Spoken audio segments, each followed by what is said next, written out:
make you inspect every device in your home right now, and I mean right now. Pause this video, look at that smoke detector, that USB charger, that innocent picture frame, because the three people whose stories I'm sharing tonight all made the same mistake. They trusted the object around them. Before we start, if you're new here and you love true horror stories that will keep you up at night, hit that subscribe button and ring the notification bell. Trust, you don't want to miss what's coming next. And to my regular viewers, you know the drill. Lights off, headphones on. Tonight's first story comes from Alex, who found cameras hidden in his apartment walls. My name is Alex Morrison, and I'm sharing this story because I need people to understand that hidden cameras can be anywhere, disguised as anything. I was 26 when I moved to Portland in fall 2019, desperate for my own space after a draining relationship. After weeks of searching, I found salvation, a small one-bedroom on the second floor of a 1940s building in southeast Portland. The rent was reasonable, the location perfect, and the landlord, Mr. Peterson, seemed unusually generous with modern upgrades. The apartment had been recently renovated with smart home features that seemed too good for the rent I was paying. New smoke detectors with Wi-Fi connectivity, USB outlets throughout, even a digital photo display that Peterson said would make the place feel more modern. I've invested in tenant safety and convenience, Peterson explained during my walkthrough, pointing out various devices with obvious pride. Smart smoke detectors that alert your phone, USB charging station, air quality monitors to ensure healthy living. Most landlords don't care about these details. My bedroom window faced this narrow courtyard, and Peterson had installed what he called a security enhancement, a small device on the windowsill that he said would detect if anyone tried to break in from the fire escape. Those first few weeks felt perfect. I'd come home around 6, the sound of my key in that lock, followed by the familiar squeal of hinges. The smart home features worked seamlessly. Lights that dimmed automatically, temperature that adjusted to my preferences, even a white noise machine that helped me sleep better than I had in months. If you're enjoying Alex's story and want to hear more terrifying true experiences, show some love with a like. It really helps the channel grow. But I started noticing small things that felt off. The photo display occasionally showed images I didn't remember uploading, pictures of my daily routine, my workspace, even selfies from my phone that I'd never shared with the device. I was about to learn that my smart apartment was much smarter than I'd realized, and it was watching everything. It started when I noticed my phone storage filling up with photos I hadn't taken. The auto backup feature showed hundreds of images captured throughout my apartment, but I'd only taken maybe 20 photos since moving in. Most were mundane, my morning coffee routine, me working on my laptop, even pictures of me sleeping that had somehow been taken from above my bed. The metadata showed they'd been captured by devices I didn't recognize on my network. I ran a network scan using an app and found 7 connected devices I couldn't identify. 7 unknown cameras streaming to external servers using my own Wi-Fi network to spy on me. That's when I started really looking at the upgrade Peterson had installed. The smoke detector above my bed had a tiny lens that didn't belong in standard fire safety equipment. The USB charging station had components that looked suspiciously like camera housings. The photo display was the most sophisticated, not only showing my personal images without permission, but containing a nearly invisible camera that had been recording me in my bedroom for weeks. I examined that air quality monitor Peterson had been so proud of. Online research revealed it wasn't monitoring air quality at all. It was a disguised surveillance camera with motion detection and cloud storage capability. Every upgrade Peterson had installed was actually a spy device. My apartment wasn't modern and convenient. It was a surveillance fishbowl, and I'd been living in it completely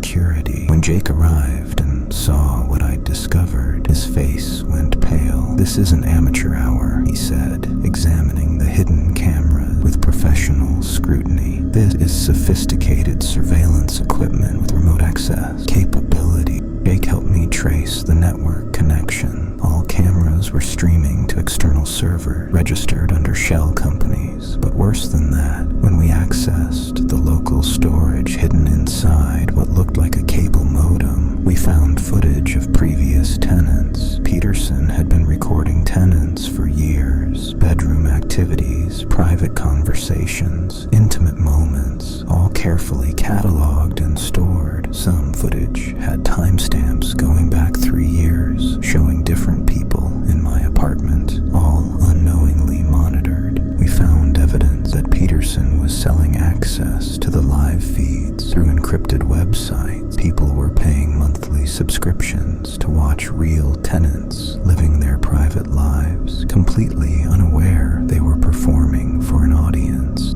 The folder structure was organized by apartment number and tenant name. My folder already contained gigabytes of footage, me sleeping, changing clothes, phone conversations with family, even intimate moments with my girlfriend. But the most disturbing discovery was a document titled Tenant Selection Criteria. Peterson specifically targeted young single tenants who worked regular hours, believing they were less likely to notice surveillance and more likely to provide interesting content for subscribers. Armed with evidence, I called the police and the FBI's cybercrime unit simultaneously. When Detective Martinez arrived and saw the scope of Peterson's operation, she immediately called for federal backup. This is the most sophisticated voyeuristic surveillance operation we've seen in this district, Detective Martinez explained as FBI technicians documented each hidden camera, professional installation, encrypted streaming, international payment processing. This is organized criminal activity. The FBI raid on Peterson's home revealed the full scope of his operation. Multiple properties equipped with hidden cameras, servers containing terabytes of illegal footage, and financial records showing substantial income from voyeuristic content sales. Peterson had been running his surveillance network for over 4 years, targeting dozens of unsuspecting tenants across multiple rental properties. He'd generated hundreds of thousands of dollars selling access to private footage of people who had no idea they were being watched. Before I tell you how this ends, smash that subscribe button right now. What the FBI discovered about Peterson's network will absolutely shock you, and if you don't subscribe, YouTube might not show you the rest of this series. Peterson was charged with federal crimes, including illegal surveillance, violation of privacy, wire fraud, and conspiracy. He received 12 years in federal prison, but the damage to his victim was permanent, immediately breaking my lease and losing my deposit. But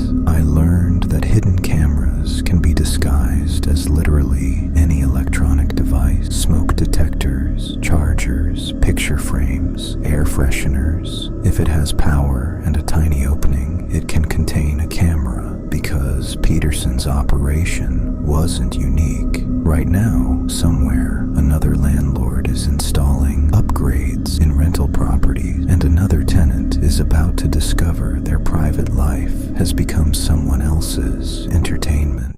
My name is Marcus Rodriguez, and after hearing Alex's story, I knew I had to share what happened to me. I'm a 28-year-old software developer from Denver, and in early 2021, I thought I'd found the perfect roommate arrangement with someone I'll call Jake. Jake seemed ideal when we met through a roommate app. Clean, quiet, worked regular hours, and he already had a great 2-bedroom apartment in a trendy neighborhood. Plus, he was into smart home technology, which I appreciated as a tech professional. I've invested in some serious home automation, Jake explained during my tour, pointing out various devices with obvious enthusiasm. Smart speakers, automated lighting, security cameras for the common areas. Makes life more convenient and keeps us safe. The apartment was impressive. Jake had cameras covering the entrance and living room, voice-activated everything, and even what he called a productivity monitoring system. It helped him optimize his work-from-home setup. Jake was incredibly accommodating during my move-in. He helped me set up my bedroom with some upgrades he'd purchased: a smart alarm clock with charging capabilities, an air quality monitor for better sleep, even a digital assistant to control the room's lighting and temperature. I found these devices really improve quality of life, Jake explained while installing the bedroom equipment. The air quality monitor ensures you're breathing clean air, the smart clock learns your sleep patterns for optimal wake-up timing, and the digital assistant can answer question or play white noise. Living with Jake felt effortless. He was considerate about shared spaces, had interesting conversations about technology, and seemed genuinely invested in making our living situation comfortable for both of us.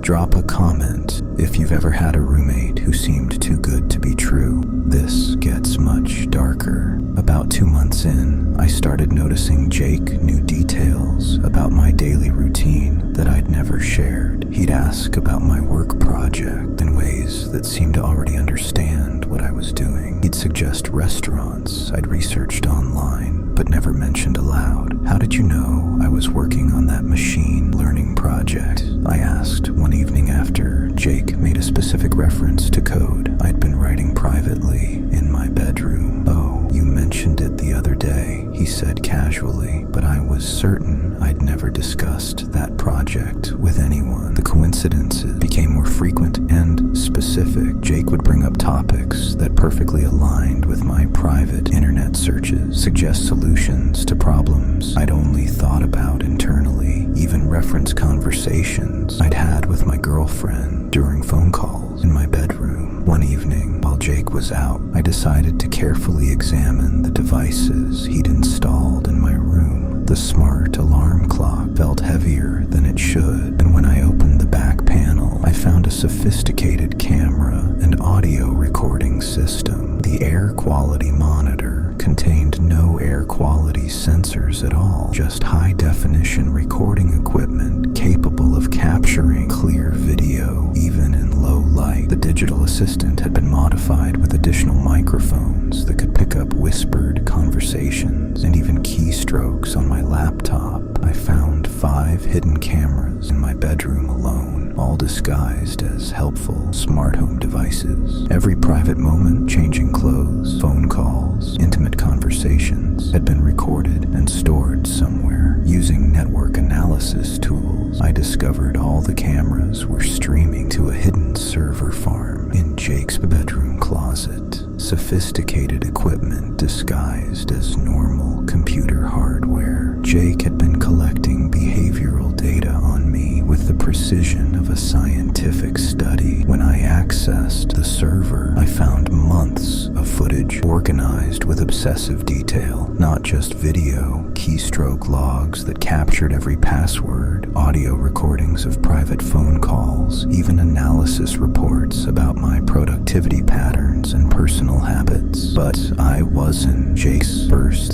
subject. The servers contained similar data on 2 previous roommates, both of whom had left under mysterious circumstances. Jake had been perfecting his surveillance techniques for over 2 years. When Jake returned, I confronted him with printouts of the surveillance evidence. His reaction was chilling, not shame or guilt, but annoyance that I discovered his research project. "I'm studying human behavioral patterns for my psychology thesis," Jake explained calmly. "The data I collect is anonymized and contributes to legitimate academic research on productivity optimization and social interaction pattern." I demanded he delete everything immediately, but Jake refused, claiming the data was too valuable to lose. "You agreed to live here knowing I was conducting research," he argued, though he'd never mentioned anything about surveillance or data collection. I called the police that night. When officers arrived and saw the scope of Jake's surveillance operation, they immediately contacted federal investigators specializing in privacy crimes and illegal surveillance. Subscribe right now if you want to hear what the FBI discovered in Jake's servers. It's so much worse than just roommate spying. Federal agents found that Jake had been selling behavioral data to marketing companies and academic researchers without consent. The surveillance footage had been used to create detailed psychological profiles that were sold to organizations studying consumer behavior. Jake's operation generated substantial income through data sale, subscription access to live feeds, and consulting services for companies wanting to understand how people behave in private spaces. He was charged with federal privacy violations, wire fraud, computer intrusion, and conspiracy. The evidence included thousands of hours of illegal recordings, financial records showing data sales, and communications with buyers of surveillance footage. Jake received 8 years in federal prison, but the psychological violation was permanent. I still cover all cameras and inspect every electronic device before bringing it into my home, because I learned that even the most helpful person in your life might be documenting your every move.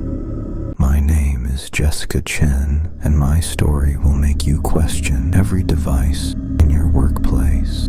I'm a 26-year-old marketing coordinator from Austin, and in early 2020, I thought I'd found my dream job at TechFlow Solutions, a startup that prided itself on cutting-edge technology. The office was everything a tech-savvy millennial could want: smart conference rooms with voice-activated equipment, personal tablets for each employee, even AI-powered productivity tools that promised to optimize our work efficiency. David Hoffman was TechFlow's senior IT support specialist, and he made everyone's job easier with constant technological upgrades. When my laptop started running slowly, David volunteered to take it overnight for comprehensive optimization. I'm installing advanced security software and productivity monitoring tools, David explained when he returned my laptop the next morning. You'll have enhanced privacy protection, encrypted file storage, and even behavioral analytics to help optimize your work pattern. David had also upgraded my desk setup without being asked. New webcam for video calls, smart speakers for voice-activated task management, even a digital picture frame that would display motivational quotes and productivity metrics. Comment if you've ever had an IT person who seemed a little too helpful with upgrades you didn't request. Within weeks, I noticed my work computer seemed to know more about my habits than I'd realized. The productivity software would suggest break times that perfectly aligned with my natural energy cycle, recommend tasks based on projects I'd only thought about, even predict when I'd need technical support. David explained that the advanced AI was learning my behavioral patterns to provide personalized productivity optimization. The system monitors your keystroke patterns, screen time, even ambient audio to understand when you're most focused, he said proudly. But colleagues started referencing conversations and decisions I'd never shared at work. My manager mentioned concerns about projects I'd only discussed in private phone calls. Co-workers knew about my personal plans before I'd told anyone. The situation escalated when people began referencing detailed conversations I was certain had never happened. My supervisor would discuss my feedback on projects I'd never commented on, using exact phrases I'd only spoken aloud in my apartment. I appreciate your insights about the Johnson account budget concerns, my manager said during a team meeting. I had no memory of discussing the Johnson account, but 6 colleagues nodded as if this conversation had definitely occurred. I started documenting every interaction, taking notes like my sanity depended on it. The pattern was clear. People knew things about my private thoughts, conversations that I'd never shared with anyone at work. I began systematically examining every device David had installed or upgraded. The webcam had capabilities far beyond video calling. It could record continuously and upload footage to remote servers. The smart speakers weren't just for productivity. They contained sophisticated audio recording equipment. The digital picture frame was the most invasive. Not only did it display my personal photos without permission, it contained cameras that recorded my workspace and microphones that captured every conversation within 30 feet. But the most disturbing discovery was software hidden on my laptop that could activate the camera and microphone remotely, even when the computer appeared to be off. David had been recording everything: work conversation, personal phone calls, even intimate moments when I worked late and thought I was alone. The surveillance wasn't limited to the office. Using network analysis tools, I discovered that the security software David had installed was actually spyware that had accessed my home network, my personal devices, even my smart TV and voice assistant. David had been monitoring my personal life with the same thoroughness he used for workplace surveillance. He knew my daily routines, my personal relationships, my private conversations, even my most intimate moments at home. I found evidence that he'd been using voice synthesis technology to impersonate me in phone call to colleagues, creating the false conversation that everyone kept referencing. He'd been gaslighting me by manufacturing interactions that never actually occurred. When I reported David to the FBI's cybercrime unit, they discovered he'd been running a sophisticated corporate espionage operation disguised as IT support. He wasn't just spying on employees, he was selling corporate intelligence to competitors. David's surveillance network included dozens of employees across multiple companies where he'd worked. He'd perfected the technique of installing spyware under the guise of productivity enhancement and security upgrades. The FBI found that David had been selling employee behavioral data, corporate communications, and even intimate surveillance footage through encrypted marketplaces. His operation generated hundreds of thousands of dollars while destroying the privacy of hundreds of victims. Before I tell you how this ends,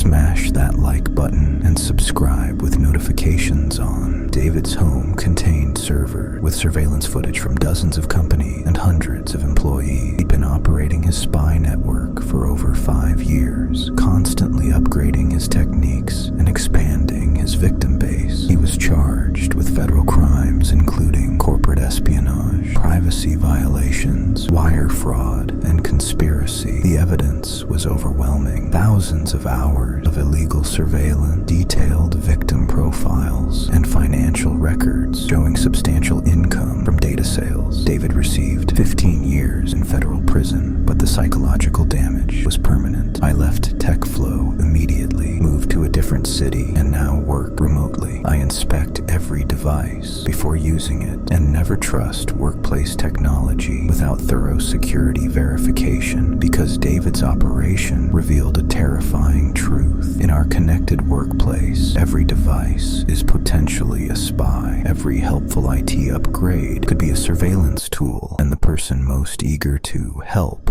with your technology might be the one recording your every move. 3 different environments. 3 people who discovered that hidden cameras can be anywhere, disguised as anything, installed by anyone with access to your space. If these stories terrified you as much as they should have, smash that subscribe button right now. Hit the bell icon for notifications, because I post new nightmare fuel about hidden surveillance every single week. Seriously, do it now while you're thinking about it.